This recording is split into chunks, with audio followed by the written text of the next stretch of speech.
प्रयास करेंगे। समय तो यूं ही बदलता रहता है, तो खुद को बदल, तब देख नया साल क्या होता है। और इस वीडियो के माध्यम से हम पाचन तंत्र को एक अच्छे तरीके से चित्र के माध्यम से आपको समझाने का प्रयास करेंगे। तो हम वीडियो स्टार्ट करते हैं। पाचन क्या होता है आप जानते हैं। जो अघुलनशील जटिल भोज्य पदार्थ है उसको विभिन्न प्रकार के एंजाइम और अन्य पदार्थों की सहायता से घुलनशील सरल पदार्थ में बदलना, जिससे हमें क्या मिलती है, ऊर्जा मिलती है। यह प्रक्रिया क्या कहलाती है, पाचन कहलाती है। पाचन के लिए हमारे शरीर में विशेष अंगों का समूह पाया जाता है, जिसे पाचन तंत्र कहते हैं। आई होप आपको इतना समझ आ गया होगा। पाचन तंत्र होता है दोस्तों, वो दो पार्ट्स में बटा होता है। एक होता है आहार नाल। आहार मीन्स होता है भोजन और नाल मीन्स होता है नली। भोजन की नली होती है, मतलब इसमें सिर्फ भोजन का एक पाथवे है और इसके लिए कुछ विशेष प्रकार की ग्रंथियां होंगी, जिनसे कुछ एंजाइम और अन्य पदार्थ निकलेंगे जो भोजन की पाचन में सहायता करेंगे, वो है पाचन ग्रंथियां। अब हम समझते हैं आहार नाल को। आहार नाल क्या होता है, ये हमारा मुख है। हमारे मुख से लेके हमारे बॉडी का लास्ट पार्ट जो है गुदा है। मुख से लेके गुदा तक आप देख रहे हैं एक नली है, और इस नली को क्या बोलते हैं, आहार नाल। क्या कहते हैं दोस्तों, आहार नाल कहते हैं। यहाँ हम समझने का प्रयास करते हैं आहार नाल में कौन कौन से अंग आते हैं। अगर आपको सिंपल बताना हो या डिफिनीशन लिखना हो कि आहार नाल क्या होता है, हमारे मुख से लेकर हमारे शरीर के अंतिम भाग अर्थात गुदा तक एक नली पाई जाती है, जिसे क्या कहते हैं, आहार नाल कहते हैं। आहार नाल के अंतर्गत निम्नलिखित अंग आते हैं। एक एक अंग को हम समझने का प्रयास करते हैं। ये देखिए आपका मुख है, मुख आपका हो गया जो है आहार नाल का पहला अंग। उसके बाद जैसे ही मुख को ओपन करते हैं तो उसके अंदर एक नली दिखाई देती है। इस मुख को ओपन करके यहाँ पे एक नली दिखाई देती है, यही क्या है आपकी मुख गुहिका। क्या है, मुख गुहिका। मुख गुहिका आगे चलकर एक मार्ग में खुलती है। आगे चलकर वहां पे उस अंग को क्या बोलते हैं, यहाँ पे जो हम सर्कल सा बनाया है, यह क्या है, ग्रसनी। क्या है दोस्तों, ग्रसनी है। इस बात का समझने का प्रयास करिए कि आहार नाल का जो पहला अंग है वो मुख है, दूसरा क्या है, मुख गुहिका, तीसरा क्या है, ग्रसनी। यहाँ पे जो सर्कल बनाए हैं ग्रसनी, इसको क्यों बोला जाता है, क्योंकि ये जो है, जो ग्रसनी है ना, ये भोजन नली और जो है श्वास नली दोनों का सहमार्ग है। आप देख रहे हैं वायु यहाँ से जाती है, तो यहाँ से इसी मार्ग से वायु चली जाती है और इसी मार्ग से क्या जाता है, भोजन भी जाता है। यह जो है कॉमन पैसेज है, यानी जो है सहमार्ग है, यानी दोनों के लिए एक कॉमन नली है। यहाँ पे जो है भोजन यहाँ से भी गुजरता है और श्वास भी यहाँ से गुजरता है। इसको क्या बोलते हैं, ग्रसनी, अर्थात कह सकते हैं ग्रसनी भोजन नली और जो है श्वास नली का जो है सहमार्ग है। अब देखिए यहाँ पे ना एक ढक्कन जैसा स्ट्रक्चर होता है, जिसे बोलते हैं घाटी ढापन। जब जो है सांस लेते रहते हैं तो घाटी ढापन यहाँ पे ढक जाता है, और जब जो है सांस आता रहता है तो घाटी ढापन भोजन नली को, श्वास नली को क्या कर देता है, बंद कर देता है। अर्थात कहने का अर्थ है कि जो ग्रसनी है इससे भोजन भी गुजरता है और जो है वायु भी गुजरती है। तो अब बात समझिएगा कि ग्रसनी के बाद जो है अगला जो हमारा पार्ट है आहार नल का, वो क्या है, भोजन नली। भोजन यहाँ से आगे गुजरेगा, उसको बोलते हैं ग्रास नली या भोजन नली। अगला आप देखने का प्रयास करेंगे।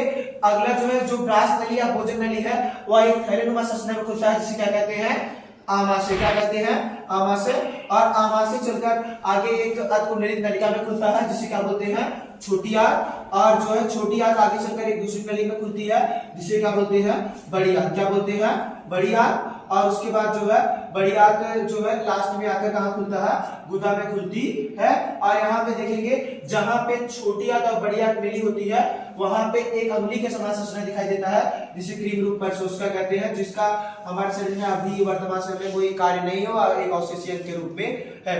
तो आहार नाल आपको समझ आ गया होगा कि आहार नाल के अंतर्गत कौन कौन से अंग आते हैं, मुख, मुख गुहिका, ग्रसनी, ग्रास नली, आमाशय, छोटी आंत, बड़ी आंत और गुदा, ये सब अंग आते हैं। तो मुख से लेकर यहाँ लास्ट पार्ट तक यही जो नली है, यही क्या कहलाती है, आहार नाल। कुछ थोड़ा सा और हम टॉपिक पढ़ने का प्रयास करते हैं यहाँ पे, कि जो हमारी छोटी आंत होती है, यहाँ पे यहाँ से लेके यहाँ तक आप देख रहे हैं सी शेप का जो है, ये जो छोटी आंत है, ये सी शेप की जो है, इसको क्या कहते हैं, ग्रहणी। क्या कहते हैं, ग्रहणी। क्या कहते हैं, ग्रहणी। और यहाँ पे उसके आगे की जो नली है, यहाँ से लेके यहाँ तक, ये क्या कहलाता है, अग्र क्षुद्रांत। क्या कहलाता है, अग्र क्षुद्रांत।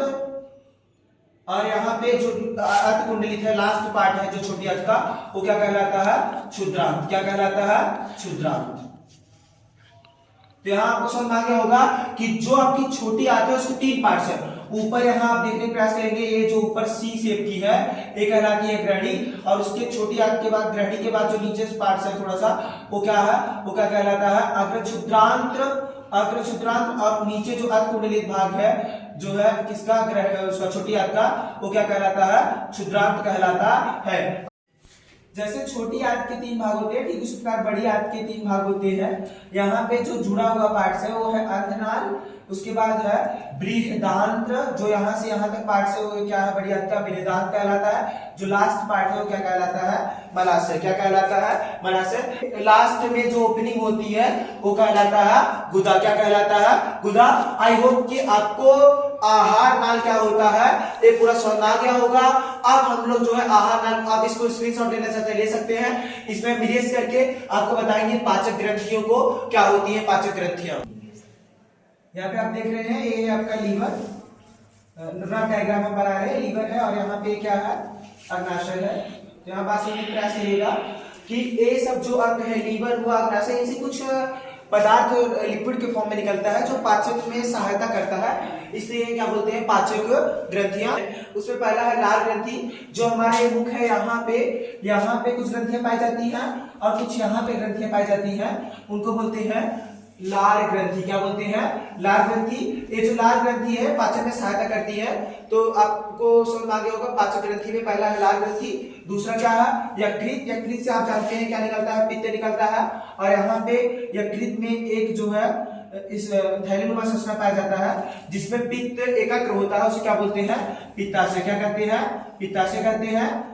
और यहाँ पे आप समझने का प्रयास करिएगा कि जो आपका आमाशय होता है, आमाशय की दीवार पे कुछ ग्रंथियां पाई जाती हैं जिन्हें क्या बोलते हैं, जठर ग्रंथि। क्या बोलते हैं, जठर ग्रंथि। और उसके बाद जो है ये आमाशय के ठीक नीचे यहाँ पे क्या पाई जाती है, अग्नाशय पाई जाती है, जिससे लाइपेज, एमाइलेज, ट्रिप्सिन, विभिन्न प्रकार के एंजाइम निकलते हैं। अग्नाशय भी एक प्रकार की क्या है, पाचक ग्रंथि है। आपकी क्या है, अग्नाशय। अग्नाशय क्या है, पाचक ग्रंथि है। और उसके बाद यहाँ पे है आपकी जठर ग्रंथि, और जो छोटी आंत है, बड़ी आंत, वहां पे कुछ ग्रंथियां पाई जाती हैं जिन्हें क्या बोलते हैं, आंतरिक ग्रंथि कहते हैं। तो पाचन तंत्र के 2 भाग थे। इसके पहले वाले भाग में अभी थोड़ी देर पहले हम लोग पढ़े हैं आहार नाल किस तरह से होता है, मुख से लेकर गुदा तक एक नली होती है, और जो आपका पाचक ग्रंथि होता है उसमें क्या होती है, लाल ग्रंथि होती है, यकृत होता है, अग्नाशय होता है, और जठर ग्रंथि होती है, और क्या होती है, आंतरिक ग्रंथि होती है। जठर ग्रंथि आपके आमाशय की दीवार पर पाई जाती है, और ये आपकी क्या है, अग्नाशय है, और ये क्या है, यकृत है। और यकृत में एक थैलेमुमा संरचना पाया जाता है जिसे पित्ताशय कहते हैं, और यहाँ पे इसके अंदर क्या पाई जाती है, आंतरिक ग्रंथियां पाई जाती हैं आंत की दीवारों पर। तो आई होप आपको ये समझ में आ गया होगा कि पाचन तंत्र क्या होता है, आहार नाल और पाचक ग्रंथियों में आप अंतर विभेद कर सकते हैं। आपको ये वीडियो कैसा लगा, thanks for watching this video.